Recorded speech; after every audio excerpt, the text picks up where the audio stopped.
আমি প্রশ্নটি এরকম ভাবে করি এখন সালম ভাই, যে ধরেন আগস্ট বিপ্লবের আগে পরে বিশেষ করে জুলাইয়ের 15 তারিখ থেকে বাংলাদেশে অনেক হত্যাকাণ্ড হয়েছে।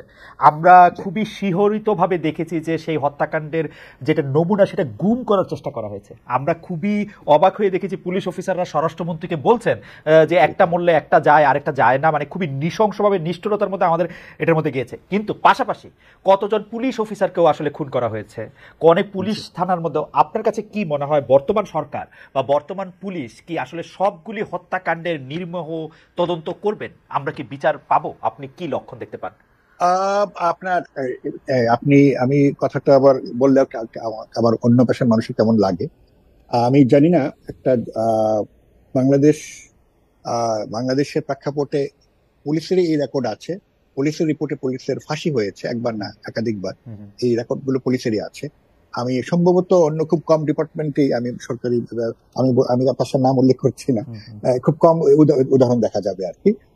আসলে একটা মানুষ যখন একটা পেশায় কাজ করে, আপনার এবিউজ মিসইউজ হয়, হতে পারে না তা না, মোস্টলি এগুলো আপনার যখন একটা রাজনৈতিক সরকার তখন পুলিশকে বা আইন শৃঙ্খলা বাহিনীকে একটু ভিন্নভাবে চালাতে চাইলে অনেকেই সেটা মানে এটাকে প্রতিরোধ করার চেষ্টা করেন না, বা এটা করাটা হয়তো উচিত, কিন্তু আপনি কিভাবে প্রত্যাশা করবেন মানে যদি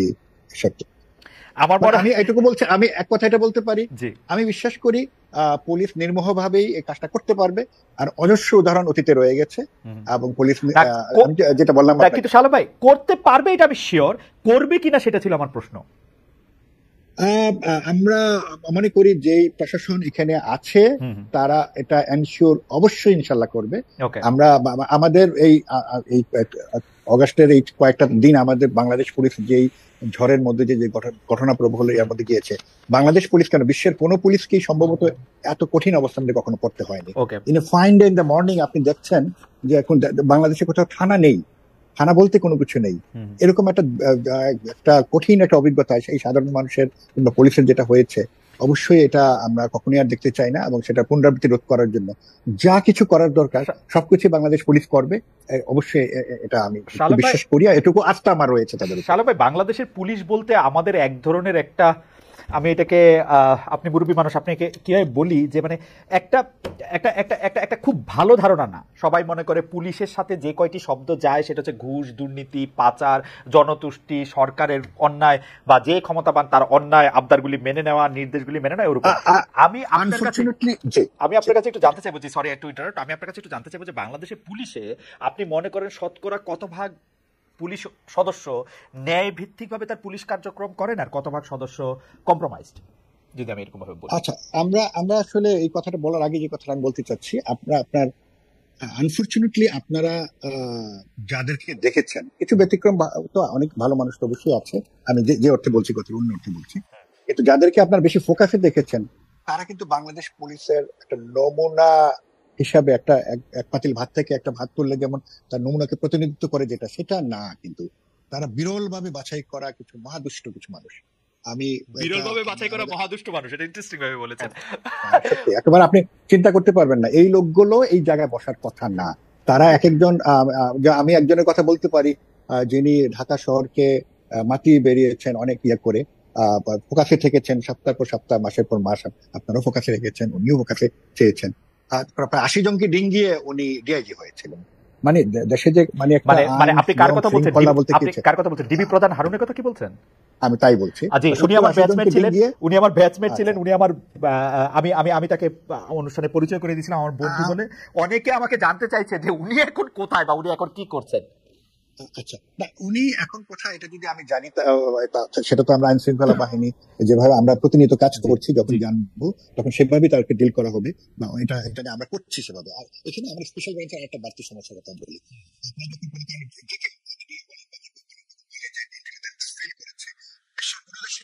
কিন্তু তখন তার একটা প্রেস কনফারেন্স করে বলতে পারে না যে না আমরা তো এই তথ্য দিয়েছিলাম সরকারকে, কেন আপনি বলছেন আমরা তো ইন্টেলিজেন্স ফেল করিনি, এটা আমাদের বলার কোনো সুযোগ নাই।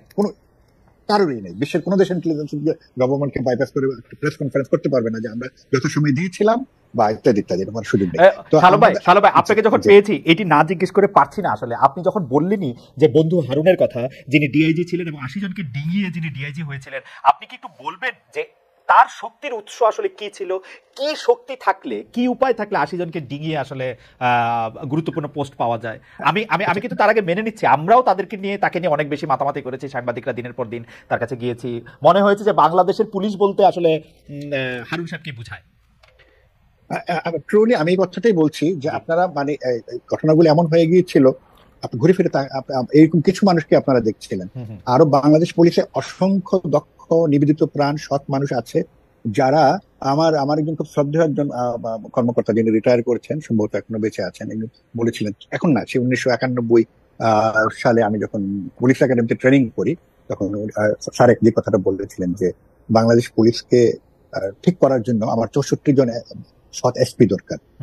তো সেই সময় প্রেক্ষাপটে বলেছেন, আজকের দিনে 64 জন বললে হবে না, একটু বেশি লাগবে।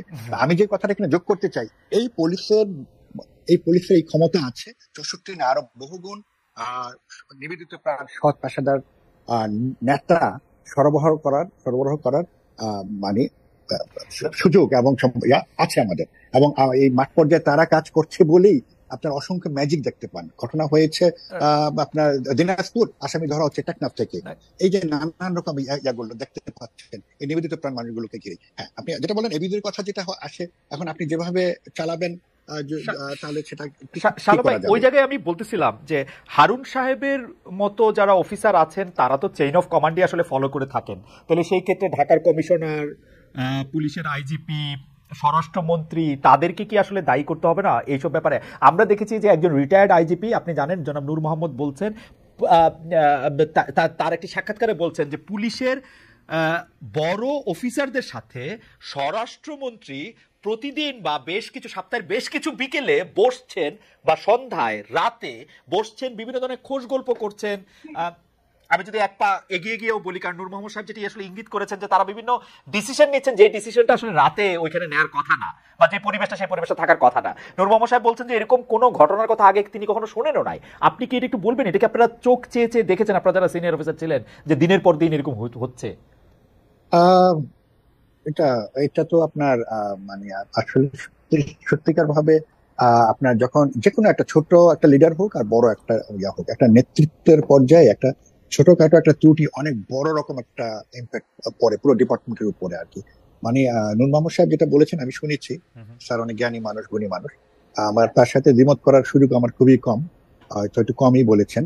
তো ট্রুলি আসলে কি এরকম একটা পরিবেশে যখন একটা বাহিনী চলে যায়, যে একটা ফর্মাল লিডার লিড করতে পারছেন না, ইনফর্মালি পাশ থেকে নানান ক্ষমতার বলয় তৈরি করা মানুষগুলো এখানে কন্ট্রিবিউট করছেন, তখন কিন্তু আসলে সিস্টেমে যথেষ্ট একটা চাপ পড়ে এবং এটার ভোগান্তির শিকার হতে হয় বাহিনীকে, এটার ভোগান্তির শিকার হতে হয় আপনার দেশের মানুষকে, সরকারকে তো বটেই।